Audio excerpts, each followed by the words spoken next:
بسم اللہ الرحمن الرحیم الحمدللہ رب العالمین والصلاة والسلام علی اشرف الانبیاء والمرسلین اما بعد فاستعیذ باللہ من الشیطان الرجیم بسم اللہ الرحمن الرحیم السلام علیکم ورحمۃ اللہ وبرکاتہ۔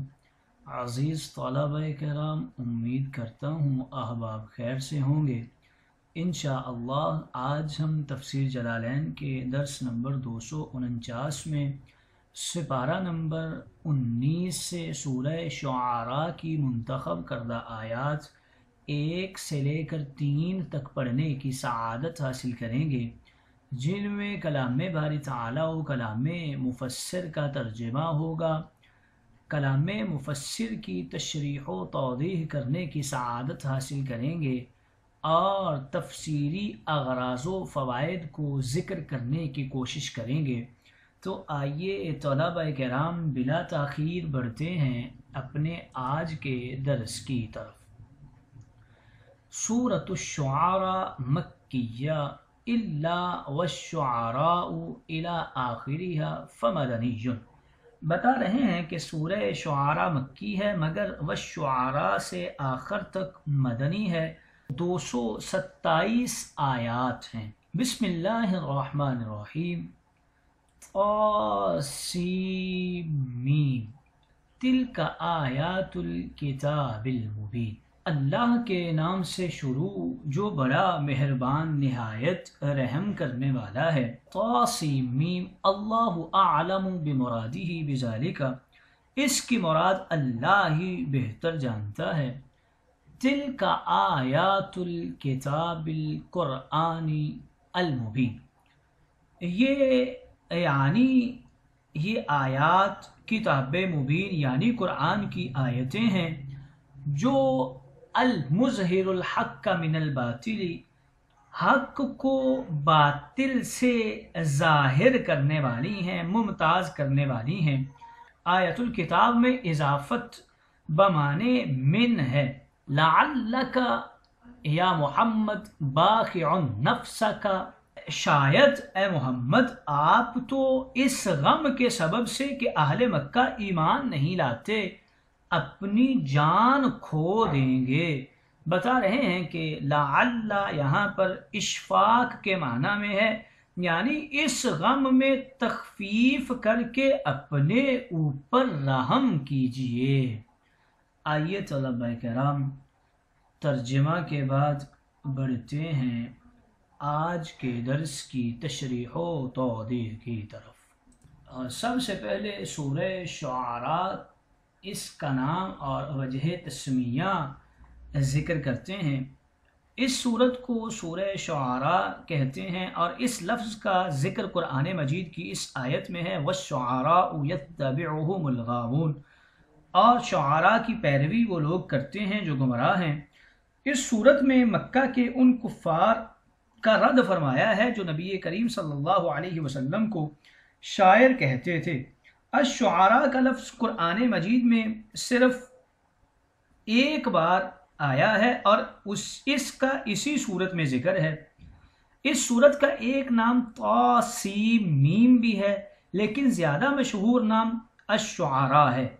احادیث اور آثار میں ان دونوں ناموں کا ذکر ہے۔ حضرت ابن عباس فرماتے ہیں سورہ شعراء مکہ میں نازل ہوئی۔ نحاس نے حضرت ابن عباس سے روایت کیا ہے کہ سورہ شعراء مکہ میں نازل ہوئی ہے سوائے آخری 5 آیتوں کے، انہی میں سے وَالشُّعَرَاءُ يَتَّبِعُهُمُ الْغَاوُونَ بھی ہے، وہ مدینہ میں نازل ہوئیں۔ قرآن مجید کے نزول کے اعتبار سے اس سورت کا نمبر 47 ہے۔ یہ سورت سورہ نمل سے پہلے اور سورہ واقعہ کے بعد نازل ہوئی ہے۔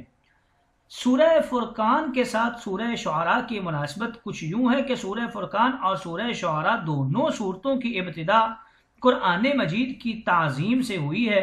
سورہ فرقان کی ابتدا میں تبارک الذی نزل الفرقان علی عبدہ، اور سورہ شعراء کی ابتدا میں طاسیم تلک آیات الکتاب المبین، اور سورہ فرقان کی انتہا کافروں کی مذمت اور مومنوں کی مدح پر ہوئی ہے، اور اسی طرح سورہ شعراء میں بھی ہے کہ سورہ فرقان کی آخری آیات کچھ یوں ہیں، اولئک یجزون الغرفۃ بما صبروا، اور کافروں کے متعلق قل ما یعبأ بکم ربی لولا دعاؤکم فقد کذبتم فسوف یکون لزاما، اور سورہ شعراء میں کافروں کی مذمت اور مومنوں کی مدح کے متعلق والشعراء یتبعهم الغاوون الم تر انہم فی کل واد یہیمون وانہم یقولون ما لا یفعلون الا الذین آمنوا وعملوا الصالحات وذكروا الله كثيرا وانتصروا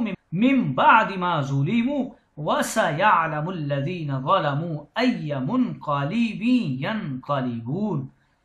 سورہ فرقان میں حضرت موسیٰ علیہ السلام اور حضرت ہارون علیہ السلام کا اجماعی طور پر ذکر کیا گیا تھا، اور اس صورت میں ان کا تفصیل سے ذکر کیا گیا ہے۔ اس کے علاوہ سورہ فرقان میں حضرت نوح، عاد، سمود اور اصحاب رس کا بھی اجمالی طور پر ذکر کیا گیا۔ اب اس صورت میں ان کا بھی تفصیل کے ساتھ ذکر کیا جا رہا ہے۔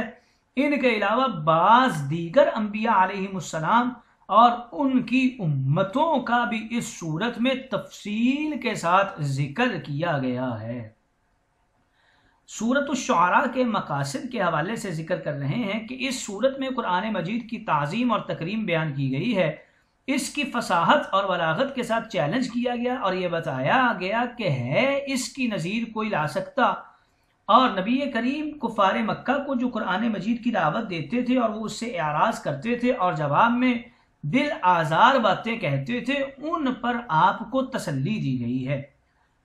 دوسرا مقصد، کفار مکہ نبی کریم صلی اللہ علیہ وسلم سے فرمائشی معجزات طلب کرتے تھے، تو نبی کریم صلی اللہ علیہ وسلم سے فرمایا گیا کہ آپ ان کی ہٹ دھرمی اور فضول اعتراضات سے ملول اور پریشان نہ ہوں۔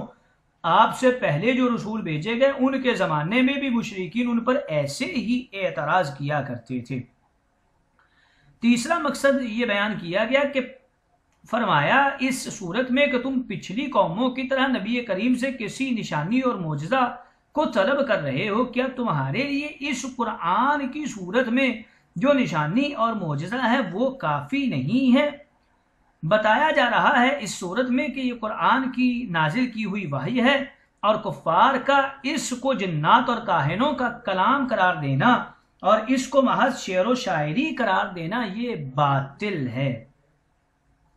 سورہ شعراء کی فضیلت میں حضرت معقل بن یسار نے بیان کیا کہ رسول اللہ نے فرمایا، قرآن پر عمل کرو، اس کے حلال کو حلال قرار دو اور اس کے حرام کو حرام قرار دو، اس کی اقتداء کرو، اس کی کسی چیز کا انکار نہ کرو، اور اس کی آیات متشابہات کو اللہ کی طرف لوٹا دو، اور میرے بعد جو علماء راسخین ہیں ان کی طرف اور تورات، انجیل اور زبور پر ایمان لاؤ، اور ان مصاحف پر جو نبیوں کو ان کے رب کی طرف سے عطا کیے گئے، اور قرآن اور اس کی صورتیں تم پر وسعت کریں گی، کیونکہ یہ شفاعت کرنے والا ہے اور اس کی شفاعت قبول کی جائے گی۔ اور فرمایا سنو، اس کی ہر آیت قیامت کے دن نور ہوگی، اور مجھے ذکر اول سے سورہ بقرہ دی گئی، اور مجھے طٰہٰ اور طواسین یعنی وہ صورتیں جن کے شروع میں طٰ سین میم اور حوامیم یعنی وہ صورتیں جن کے شروع میں حامیم ہے، حضرت موسیٰ کی الواح سے دی گئیں، اور فاتحۃ الکتاب مجھے عرش کے نیچے سے دی گئی۔ بسم اللہ الرحمن الرحیم، اللہ کے نام سے شروع کرتا ہوں جو اپنے کلام کی بلندی اور اپنی شان کی عظمت پر خود دلالت کرتا ہے۔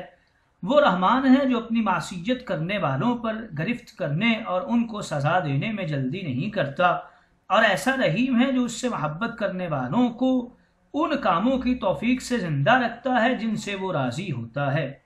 اللہ تعالیٰ نے ارشاد فرمایا طاسیم، یہ روشن کتاب کی آیتیں ہیں۔ طاسیم کے محامل میں علی بن طلحہ والے بھی حضرت عباس سے روایت کرتے ہیں کہ طاسیم قسم ہے، اور یہ اللہ تعالیٰ کے اسماء میں سے ایک اسم ہے۔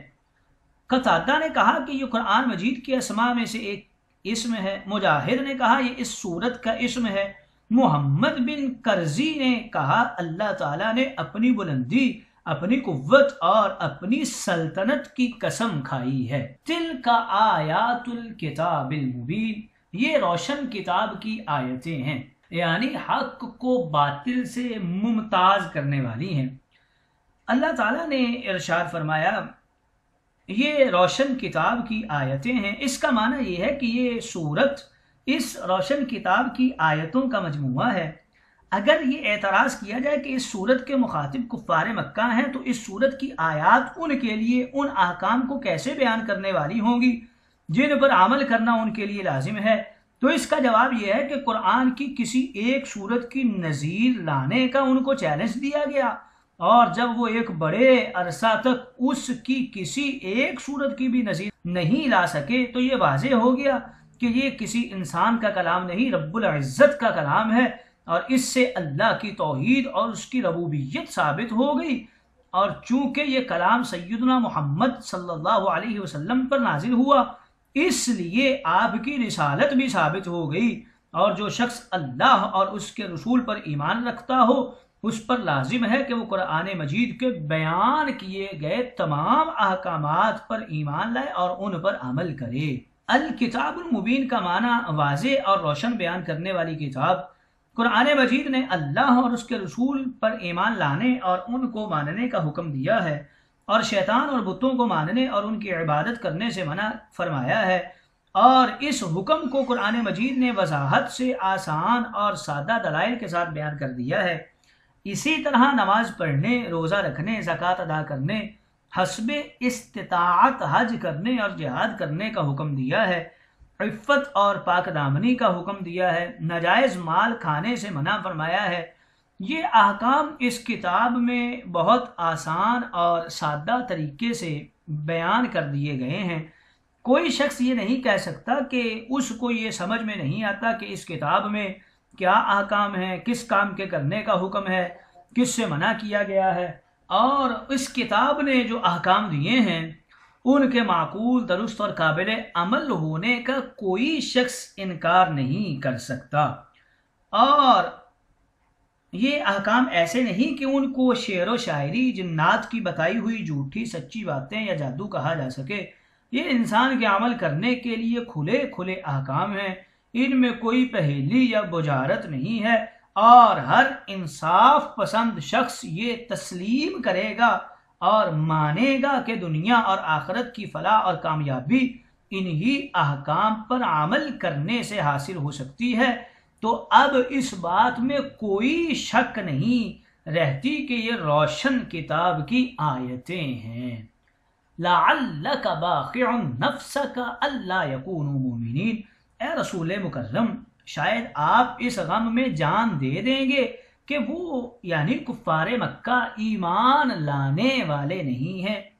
کفار کے ایمان نہ لانے سے، شدت غم میں گھلنے سے آپ حضور علیہ الصلاۃ والسلام کو منع فرمایا گیا ان آیات مقدسہ میں، اور آپ کو تسلی دی گئی۔ علامہ راغب اصفہانی لکھتے ہیں باخع کا معنی ہے شدت غم سے اپنے آپ کو ہلاک کرنے والا۔ اگر کوئی شخص انتہائی ناگواری کے ساتھ کسی چیز کو مان لے یا اس کا اقرار کر لے تو اس کو بھی باخع کہتے ہیں۔ اس آیت مقدسہ میں حضور علیہ الصلاۃ والسلام کو اس پر برانگیختہ کیا کہ آپ کفار کے ایمان نہ لانے پر غم اور افسوس کرنا چھوڑ دیں۔ کفار مکہ کے ایمان نہ لانے سے نبی کریم صلی اللہ علیہ وسلم کو جو رنج اور کلک ہوتا تھا، ان آیاتوں میں اس کا اظہار ہے۔ نبی کریم صلی اللہ علیہ وسلم کفار کے ایمان لانے کے لیے بہت کوشش کرتے تھے، ان کے گھروں پر جا جا کر دستک دینا، ان کو ایمان لانے کی دعوت دینا۔ وہ آپ کے پیچھے خاک اڑاتے تھے، آوازیں کستے تھے، مجنوں اور دیوانہ کہتے تھے، طرح طرح کی اذیتیں پہنچاتے تھے، لیکن ان میں سے کوئی چیز آپ کو ایمان کی دعوت دینے سے نہیں روکتی تھی۔ آپ مسلسل کوشش کرتے تھے مگر وہ پھر بھی ایمان نہیں لاتے تھے، جس وجہ سے آپ کو سخت رنج اور دکھ ہوتا، اور بعض اوقات آپ کی حالت دیکھ کر یوں لگتا کہ آپ شدت غم سے ان کے پیچھے اپنی جان ہار جائیں گے۔ تو اللہ رب العزت نے آپ کو شفقت و محبت سے فرمایا کہ ان کے ایمان نہ لانے سے آپ اس قدر غم نہ کریں، ان کو مومن بنانا آپ کے ذمہ پر نہیں لگایا گیا، آپ کے ذمہ صرف ان تک پیغام پہنچانا ہے۔ سو آپ نے اللہ کا نام ان تک بہت خوش اسلوبی اور جاں فشانی سے پہنچا دیا۔ اب اگر یہ ایمان نہیں لائے تو یہ ان کا نصیب اور مقدر ہے۔ لعلک باخع کے حوالے سے ذکر کر رہے ہیں کہ لعل یہاں پر اشفاق کے معنی میں ہے، یعنی اس غم میں تخفیف کر کے اپنی ذات مقدسہ پر رحم کیجئے۔ لعل حرف ترجی ہے، مگر چونکہ یہاں ترجی کے معنی درست نہیں ہے، لہٰذا لعل کو اشفاق کے معنی میں لیا ہے، جس کے معنی خوف کے بھی ہیں، اور اللہ تعالیٰ چونکہ خوف سے منزہ ہے اس لیے مخاطب کا خوف مراد ہے۔ ترجی امر یعنی اشفق ای ارحم کے معنی میں ہے، اس لیے یہاں خوف کی کوئی بات ہی نہیں۔ اشفاق باب افعال جب متعدی بھی من ہوتا ہے تو خوف کے معنی میں ہوتا ہے، اور جب متعدی بھی اعلیٰ ہوتا ہے تو اس وقت معنی رحمت اور شفقت کا لیا جاتا ہے۔ باخعون کے حوالے سے ذکر کر رہے ہیں کہ یہ اسم فاعل ہے، غم یا غصے کی وجہ سے اپنے آپ کو ہلاکت میں ڈالنے والا۔ بخعن حرام مغز تک کاٹ ڈالنا، اور بخعن حرام مغز کو کہتے ہیں۔ میم یہ حضرت عبداللہ بن مسعود کی قراءت میں الگ الگ انہیں لکھا گیا ہے اور ذکر کیا گیا ہے۔